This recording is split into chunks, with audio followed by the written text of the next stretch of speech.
வணக்கம் நேயர்களே, ஸ்ரீ குபேரன் டிவி நேயருக்கு லக்ஷ்மி நாராயணன் அன்பு வணக்கங்கள். இப்போ நம்ம பார்க்க போகிறது வார ராசி பலன் 9ஆம் தேதியிலேருந்து 15ஆம் தேதி வரை எப்படி இருக்க போகுது. மேஷராசி. மேஷராசிக்கு எப்படி இருக்க போகுது? மேஷராசிக்கு உங்களது ராசி அதிபதி 5ல் இருக்காருங்க. அதுவும் புதனுடைய இருக்கிறதுனால 3ஆம் அதிபதி 5ல் இருக்கிறது பார்த்திங்கன்னா குழந்தைகளுக்காக நிறைய முயற்சிகள் எடுப்பீங்க. குழந்தைகள் விஷயத்துக்காக நிறைய பெரிய பெரிய விஷயங்கள் குழந்தைகள் சாதிக்கணுங்கிற விஷயத்துக்காகவும் நிறைய போராட்டங்கள் பண்ணுவீங்க. வேலை செய்கிற இடங்களில் கொஞ்சம் வேலை நெருக்கடிகள்லாம் அதிகமாக இருக்கும். ஏன்னா எப்போதுமே 6ஆம் அதிபதி 5ல் இருக்கும்போது நமக்கு வேலையில் சின்ன சின்ன டென்ஷன்ஸ் போகிறத கண்டிப்பாக மறுக்க முடியாது. 2ல் உள்ள ராகு. 2ல் ராகு இருக்கிறது பார்த்திங்கன்னா 4ஆம் அதிபதி சாரத்தில் போகும்போது அம்மா கொஞ்சம் கோவப்படுறதுக்கான வாய்ப்புகள்லாம் இருக்குது. அதே நேரத்தில் வண்டி வாகனங்களில் போகும்போது கொஞ்சம் வேகமாக ஓட்டுவோம். காற்று நம்ம மேலே போடும்போது அப்படியே சடன்னு போகலாமா, வேகமாக போகலாமாங்கிற எண்ணங்கள்லாம் வரும்.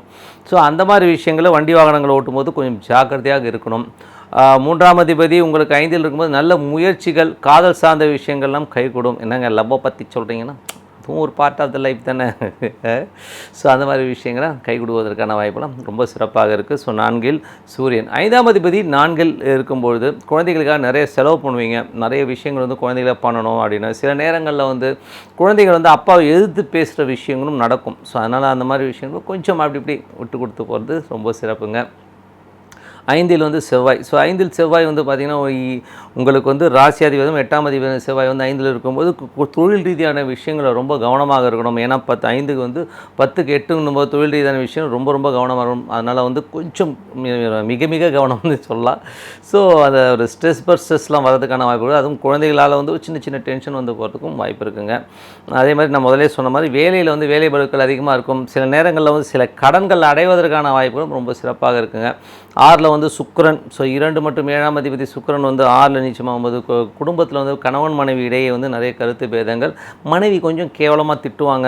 அந்த மாதிரி விஷயங்கள்லாம் நடக்குது. மனைவி தான் திட்டுவாங்க, சரி கணவனும் திட்டுவானே வச்சுப்போமே. அந்த மாதிரி திட்டிக்கிறதுக்கான வாய்ப்புலாம் இருந்தாலும் கொஞ்சம் பார்த்து பதுசாக நடந்துக்குங்க, விட்டு கொடுத்து போங்க, அவ்வளோதான். ஏன்னா அங்கே சுக்கிரன் நீச்சமாகும்பொழுது 6ல் 7க்கு 6ன்னும் போதே கொஞ்சம் அந்த வெளி வட்டார பழக்க வழக்கங்கள்லாம் கொஞ்சம் கவனமாக இருக்கணும். புரியும் நினைக்கிறேன். ஓகேங்களா? இது பெண்களாக இருந்தீங்கன்னா சரி, ஆண்களாக இருந்தாலும் சரி, இந்த வெளி வட்டார பழக்கங்களில் ஏதாச்சும் கொஞ்சம் ஏடாவிடமாச்சுன்னா அது நமக்கு சின்ன சின்ன அவமானங்களை போடும், வேறு ஒன்றும் இல்லை. அந்த அவமானங்கள் வராமல் இருக்கணும், கொஞ்சம் அலர்ட்டாக இருந்துக்குங்க, அவ்வளோதான், வேறு ஒன்றும் இல்லை. 7ல் உங்களுக்கு கேது.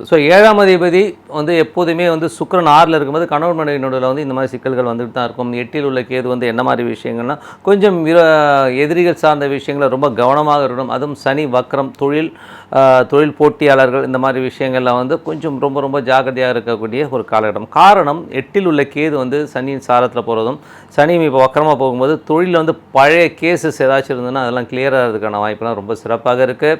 9ஆம் அதிபதி குரு உங்களுக்கு 11ல் வக்கரமாகும்போது லாபங்கள் வரும். பட் ஆனால் லாபம் கொஞ்சம் ஸ்லோவாக வருதோங்கிற மாதிரி எண்ணங்கள்லாம் நிறைய இருக்கும். இதில் பார்த்திங்கன்னா குரு செவ்வாயுடைய பார்வை இருக்கிறதுனால பழைய சொத்துக்கள், பழைய வில்லங்கமான சொத்துக்கள்லாம் கிளியர் ஆகிறதுக்கான வாய்ப்புலாம் ரொம்ப நல்லா இருக்குது. மேஜராக 10ஆம் இடத்துல சனி மற்றும் சூரியன் பார்வை இருக்கிறதுனால வேலை செய்கிற இடங்களில் தொழிலாளிக்கும் முதலாளிக்குமே நிறைய கருத்து வேறுபாடுகள் ஏற்படுறது, கொஞ்சம் கருத்து மோதல்கள் ஏற்படுறதுக்கான வாய்ப்புலாம் கொஞ்சம் ஜாகிரதையாக இருக்கணும். ஏன்னா அந்த சூரியனும் சனியும் ஒரு பகை கிரகங்கள். அதே மாதிரி பார்த்திங்கன்னா இது என்ன சொல்கிறது, மாமியார் வீடு. மாமியார் வீட்டுக்கு போகும்போது கொஞ்சம் ஜாகிரதையாக இருக்கணும். அங்கே சின்ன சின்ன விஷயங்களுக்கு ஒரு மோதல்கள் ஏற்படுறதுக்கான வாய்ப்பெல்லாம் இருக்குன்னா கொஞ்சம் பார்த்து நடந்துக்கணும். ஏன்னா அந்த கிரகங்களுடைய அந்த நிலை அப்படி இருக்குது, அவ்வளோதான், வேறு ஒன்றும் இல்லை. இது 15ஆம் தேதிக்கு மேலே மாறிடும். அதுக்காக ரொம்ப ஐயோ அப்படின்லாம் ரொம்ப பயப்பட வேணாம். 15ஆம் தேதி வரை கொஞ்சம் உஷாராக இருந்துங்க, அவ்வளோதான். இந்த வாரத்துக்கு அப்புறம் சரியாயிடும். 11ல் குரு வக்கரமாக கொஞ்சம் வேலைகளெல்லாம் கொஞ்சம் லாபங்கள்லாம் கொஞ்சம் ஸ்லோவாக வரும். 12ஆம் அதிபதி 11ல் இருக்கும்போது மறைமுகமான லாபங்கள், சில நேரங்களில் பார்த்திங்கன்னா வராதுன்னு நினச்சி இந்த காசு கூட டப்புன்னு வரதுக்கான வாய்ப்பு ரொம்ப சிறப்பாக இருக்கும். நல்ல விஷயங்கள், நல்ல மாற்றங்கள்லாம் இருக்குது.